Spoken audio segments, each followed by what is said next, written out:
அஸ்ஸலாமு அலைக்கும் வரஹ்மத்துல்லாஹி தஆலா வபரகாத்துஹு. பிஸ்மில்லாஹிர் ரஹ்மானிர் ரஹீம்.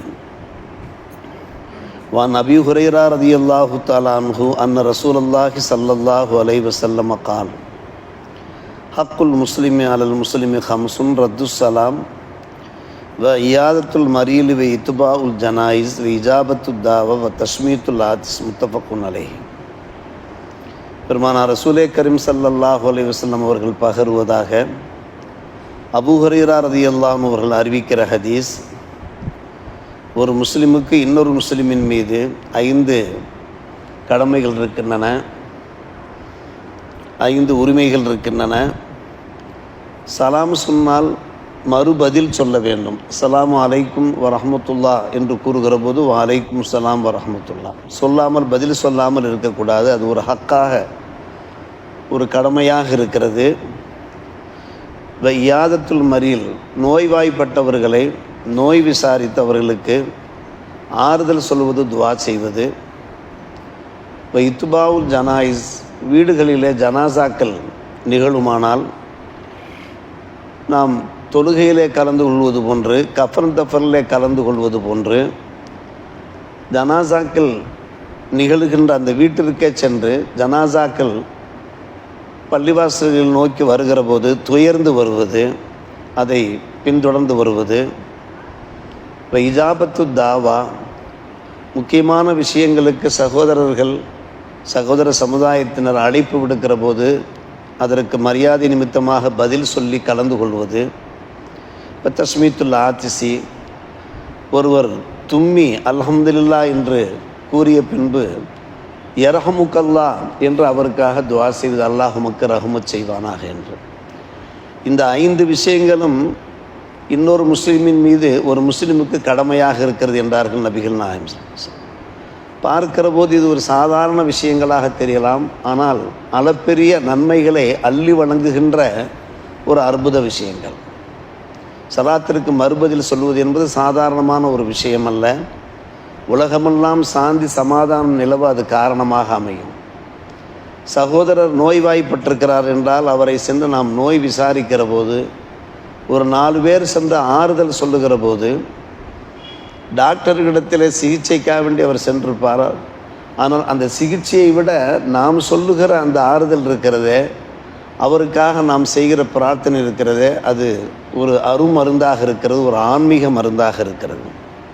அதே போல தான் ஜனாசாக்கள், துக்கமான சந்தர்ப்பங்களிலே நாம் அந்த குடும்பத்தினர் அரவணைப்பது, ஜனாசாக்களை பின்தொடர்ந்து செல்கிற போது முக்கியமான மையத்துகள் விழுந்திருக்கும். அப்போது பலரும் அதிலே கலந்து கொள்கிற போது அந்த மையத்து வீட்டாருக்கு ஒரு நல்ல ஒரு ஆறுதல் கிடைக்கிறது, அமைதி கிடைக்கிறது. இதே போன்று தான் முக்கிய விஷயங்களுக்கு அழைப்பு கொடுக்கிற போது, நாம் அழைப்பு கொடுக்கிற போது கலந்து கொள்கிற ஒரு வாய்ப்பு கிடைக்கும். தும்மியவர் அல்ஹம்துலில்லாஹ் சொல்லியதற்கு பின்பு நாம் யர்ஹமுக்கல்லா என்று கூறுகிற போது அதில் பல்வேறுபட்ட கருத்துக்கள் இருக்கின்றன. ஒரு மனிதருடைய அந்த உயிர் பாதுகாக்கப்படுகின்ற ஒன்று இருக்கிறது. ஒரு தும்மி அல்ஹம்துலில்லாஹ் என்று கூறுகிற போது இதயம் நின்று பின்பு மறுபடியும் இயங்குகிறது. இதை நாம் சயின்டிஃபிக் மூலமாக நாம் தெரிந்து வைத்திருக்கிறோம். அதன் காரணமாகத்தான் அல்ஹம்துலில்லாஹ் என்று கூறும்படி, தும்மினால் அல்ஹம்துலில்லாஹ் என்று கூறும்படி பெருமானார் ரசூலே கரீம் ஸல்லல்லாஹு அலைஹி வஸல்லம் நமக்கு அறிவுறுத்தினார்கள் என்றால் அது ஒரு முக்கியமான காலகட்டம். அந்த இதய துடிப்பு நிற்காமல் அந்த இதய துடிப்பை அல்லாஹ் ரப்புல் ஆலமீன் மறுபடியும் இயங்கச் செய்கிறான் தும்மியதற்கு பின்னாலே. அதன் மூலமாக அதுவும் கூட ஒரு சிகிச்சையாக இருப்பதாக இன்றைக்கு அறிவியலார் நமக்கு எடுத்துரைத்து கொண்டிருக்கிறார்கள். இப்படி ஒவ்வொன்றிலையுமே நல்ல விஷயங்கள் இருக்கிறது. குறிப்பாக அன்பு சகோதரர்களே, நோய்வாய்ப்பட்டவரை நோய் விசாரிப்பது என்பது, அது பற்றி பெருமானார் ரசூலே கரீம் ஸல்லல்லாஹு அலைஹி வஸல்லம் அவர்கள் ஒரு முறை விரிவாக எடுத்துரைத்திருக்கிறார்கள். அந்த ஹதீஸை நாம் பலமுறை செவியேற்றிருக்கிறோம். அதே அபூ ஹுரைரா ரலியல்லாஹு அன்ஹு அவர்கள் தான் அந்த ஹதீஸை அறிவிப்பு செய்கிறார்கள். பெருமானார் ரசூலே கரீம் ஸல்லல்லாஹு அலைஹி வஸல்லம் அவர்கள் ஒரு முறை எடுத்துரைத்தார்கள், மறுமை நாளில் அல்லாஹ் ரப்புல் ஆலமீன் தம்முடைய சில அடியார்களை பார்த்து சில கேள்விகளை கேட்பானாம். அந்த கேள்விகளுக்கு அந்த அடியார்கள் பதில் சொல்லுகிற போது அதற்கு அல்லாஹ்வே விளக்கம் சொல்லுகிறான். ஒரு அடியாரை பார்த்து அல்லாஹ் சொல்வான், எவன ஆதம் அறில்து, ஆதம் மகனே, நான் நோய்வாய்ப்பட்டிருந்தேனே, ஃபனம் தவுதுனி, என்னை நீ நோய் விசாரிக்க வரவில்லையே என்று அல்லாஹ் சொல்வானாம். அல்லாஹ் தான் நோய்வாய்ப்பட்டிருப்பதாக சொல்லி என்னை நீ நோய் விசாரிக்க வரவில்லையே என்று அல்லாஹ் கேட்கிறான். அந்த அடியான் ஆச்சரியப்பட்டு போய் சொல்லுவான், யாருபி கைஃப் ஆவுதுக்க, உன்னை நான் எப்படி நோய் விசாரிக்க வர முடியும்? அந்த ரப்புல் ஆலமின் அகிலத்தாரை ரட்சிக்கின்ற இறைவன் அல்லவா, பேரிறைவன் அல்லவா, உனக்கா வியாதி, உனக்கா நோய்?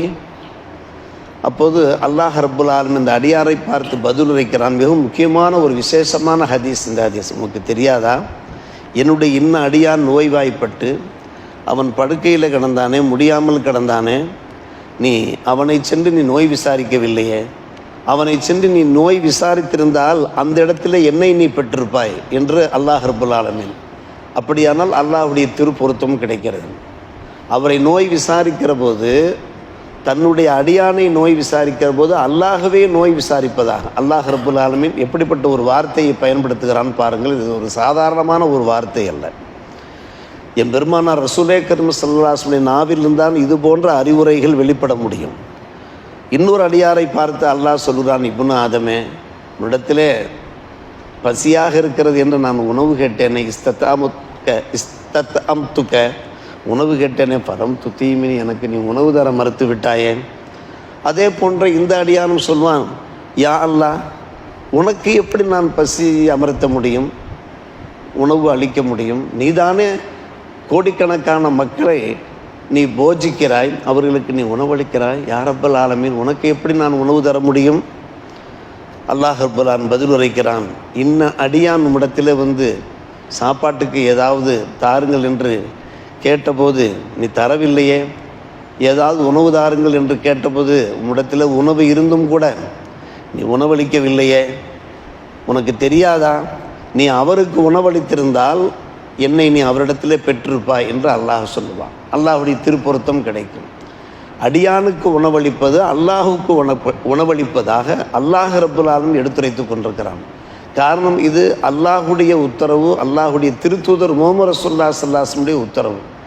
பசித்தவர்களை பசி அமர்த்த வேண்டும், தாகித்தவர்களை தாகம் தீர்க்க வேண்டும், நோய்வாய்ப்பட்டவர்களை நோய் விசாரிக்க வேண்டும் என்பது அல்லாஹ்வுடைய ஒரு போதனை, அன்னலாருடைய ஒரு அறிவுரை. மூன்றாவதாகத்தான் நாம் தெரிந்த விஷயம், மூணாவது ஒரு அடியாரிடத்தில் அல்லாஹ் கேட்கிறான், தாகமாக இருக்கிறது தண்ணீர் தான் என்று கேட்டபோது நீ தண்ணீர் கொடுக்கவில்லையே. அந்த அடியானும் சொல்லுவான், யா ரப்பி கைஃப அஸ்கி, உமக்கு நான் எப்படி நீர் புகட்டுவேன், தண்ணீர் புகட்டுவேன். அந்த ரப்புல் ஆலமீன், நீ ரப்ப ஆலமீனாக இருக்கிறாயே. ஆம், இன்ன அடியார் உம்மிடத்திலே குடிப்பதற்காக தண்ணீர் கேட்டார், நீ கொடுக்கவில்லையே. நீ கொடுத்திருந்தால் என்னை நீ அங்கே பெற்றிருப்பாய். ரவாஹு முஸ்லிமுன், முஸ்லிம் ஷரீஃபில் இந்த ஹதீஸ் பதிவாக இருக்கிறது. அருமை சகோதரர்களே, பெரியோர்களே, இந்த முத்தான 3 விஷயங்களை வைத்து நாம் ஒவ்வொன்றையும் யூகிக்க முடியும். யார் யாருக்கு என்னென்ன அவசிய தேவை என்று நமக்கு தெரிகிறதோ அந்த தேவையை நம்மால் நிறைவேற்ற முடியும். அல்லாஹ் நமக்கு அந்த சக்தியை தந்திருக்கிறான், வசதி வாய்ப்பை தந்திருக்கிறான் என்றால் நம்மால் முடிந்த அளவுக்கு உதவிகள் செய்ய வேண்டும். ஒருத்தருக்கு துணிமணி இல்லை, அவர் கிழிந்த துணிமணிகளை அணிந்திருக்கிறார், நாம் பார்க்கிறோம். அவரை வீட்டிற்கு அழைத்து சென்று நம்மிடத்தில் எத்தனை ட்ரெஸ்ஸுகள் இருக்கும், ஏதாவது ட்ரெஸ்ஸை கொடுத்து இதை நீ அணிந்து கொள்ளப்பா என்று சொல்லுகிற போது எவ்வளோ மகிழ்ச்சியாக இருக்கும். இந்த 3 விஷயங்களை வைத்து மற்ற எல்லா விஷயம் யாராருக்கு என்னென்ன தேவையோ அந்த ஹாஜத்துகளை நிறைவேற்றுகிற போது மறுமை நாளில் அல்லாஹ் ரப்புல் ஆலமீனுடைய திருப்பொருத்தம் கிடைக்கும். இன்றைய பாடம் நோயாளிகளை நோய் விசாரிப்பதனுடைய பெருமை, அதனுடைய நன்மை தான். இதோ ஒரு ஹதீஸ் நாம் கேட்டது தான். ஒரு முஸ்லிம் தம்முடைய அன்பு சகோதரர் நோய்வாய்ப்பட்டிருக்க அவரை நோய் விசாரிக்க சென்றார் என்றால், லம் யஸல் ஃபி குர்ஃபத்தில் ஜன்னா ஹத்தா இர்ஜியா, அவர் சொர்க்கத்தின் கனிகளை பறித்து கொண்டிருக்கிறார், அவர் நோய் விசாரித்து விட்டு திரும்புகிற வரை. சுவனத்தின் கனிகளை சுவனத்திற்கு சென்றுதான் பறிப்பது என்பதல்ல, இங்கிருந்தே பறித்து கொண்டிருக்க முடியும். அதாவது சுவன பாக்கியம் அவருக்கு கிடைக்கும் என்பது அதனுடைய ஒரு பொருளாக இருக்கிறது. பெருமானார் ரசூலே கரீம் ஸல்லல்லாஹு அலைஹி வஸல்லம் பேசுகிற அந்த வாசகத்தை பாருங்கள். லம் யஸல் ஃபி குர்ஃபத்தில் ஜன்னா ஹத்தா இர்ஜியா என்று பெருமானார் ரசூலே கரீம். இதில் இன்னொரு முக்கியமான விஷயம் என்னவென்று கேட்டால், நோய் விசாரிப்பது என்பது, உணவளிப்பது என்பது, தாகம் தீர்ப்பது என்பது, அல்லது உடை இல்லாதவருக்கு உடை கொடுப்பது என்பது முஸ்லிம்களுக்கு மட்டுமல்ல, முஸ்லிம் அல்லாதவர்களுக்கும் உரிய ஒரு விஷயம். சகோதர முஸ்லிம் சமுதாயத்தினர் அவருக்கு தேவைகள் இருக்கிற போது அவருக்கு இது போன்ற சிரமங்கள் உண்டாகிற போது அவருக்கும் உதவ வேண்டும். காரணம் அவரும் அல்லாஹுடைய அடியார்கள் தான், மூமினாக இல்லையே தவிர, முஸ்லீமாக இல்லையே தவிர அல்லாஹுடைய ஒரு படைப்பு, அந்த படைப்புக்கும் உதவ வேண்டும். அல்லாஹுடைய படைப்பில் ஒருவர் நோய்வாய்ப்பட்டிருந்தார், அவர் காஃபிர், அவர் ஒரு முஷ்ரிக் என்று நாம் பார்க்க வேண்டிய அவசியம் இல்லை. அவரையும் சென்று நாம் நோய் விசாரிக்க வேண்டும்.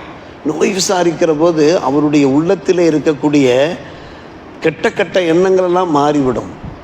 அந்த எண்ணங்களை மாற்றுவதற்காக நம்முடைய அந்த நோய் விசாரணை உதவியாக துணையாக இருக்கும். பல கருத்துக்களில் இருப்பார்கள். ஆனால் நாம் சற்று இணக்கமாக செல்கிற போது அவருடைய அந்த பிணக்கு இருக்கிறதே கொஞ்சம் கொஞ்சமாக விலக ஆரம்பித்துவிடும். பெருமானார் ரசூலே கரீம் ஸல்லல்லாஹு அலைஹி அவர்கள் ஒரு யகூதி சிறுவனை நோய் விசாரிக்க செல்கிறார். அவர் அவ்வப்போது பெருமானாருக்கு ஹிதுமத்து செய்வார். உள்ளே சென்று நோய் விசாரிக்கிறார்கள். தலைமாட்டிலே உட்காருகிறார்கள். உட்கார்ந்து பேசிவிட்டு, பெற்றோரும் இருக்கிறார்கள், நாம் கேள்விப்பட்டிருக்கிறோம், நீர் இஸ்லாத்திற்கு வந்து விடப்பா என்று சொல்கிறார்கள். இஸ்லாத்திற்கு உடனே அவர் தம்முடைய தந்தையை பார்க்கிறார்.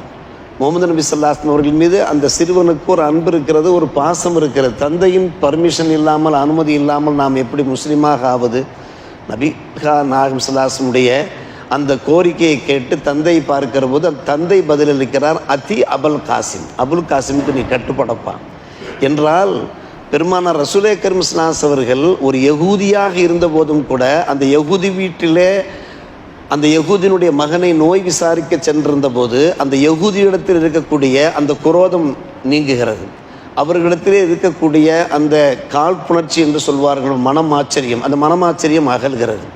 உடனே அவர் தந்தையே கூறுகிறார், மகனை பார்த்து நீ இஸ்லாத்திற்கு வந்து விடுப்பா என்று சொல்ல அவர் இஸ்லாத்தை தழுவினார். பெருமானார் ரசூலே கரீம் ஸல்லல்லாஹு அலைஹி அவர்களுக்கு மிகப்பெரிய ஒரு பூரிப்பு ஏற்பட்டது. அல்ஹம்துலில்லாஹி அல்லதி அன்கதஹு மினன்னார், அதற்காகத்தானே பெருமானார் அரும்பாடுபட்டார்.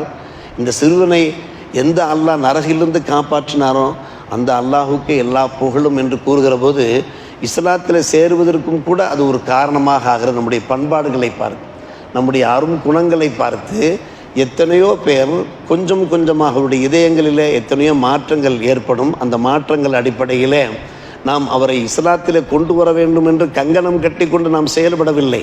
ஆனால் நம்முடைய செயல்பாடுகள், அணுகுமுறைகள் அல்லாஹ் ரசூலுக்கு பிடித்தமான அணுகுமுறைகளாக இப்போது சொல்லப்பட்ட அந்த அந்த இனிய போதனைகளை வாழ்க்கையிலே கடைபிடிப்பவர்களாக இருந்தால் நாமும் பெருவாரியான நன்மைகளை பெறுவோம். பிறருக்கு நன்மைகள் செய்வதன் மூலமாக அல்லாஹ்வுடைய திருப்பொருத்தத்தையும் பெற முடியும் என்கின்ற இந்த அறிவுரைகளை வாழ்க்கையிலே நடைமுறைப்படுத்துவோமாக. அல்லாஹ் அருள் புரிவானாக. வாஹிர் தாவானா அல்ஹம்துலில்லாஹி ரப்பில் ஆலமீன்.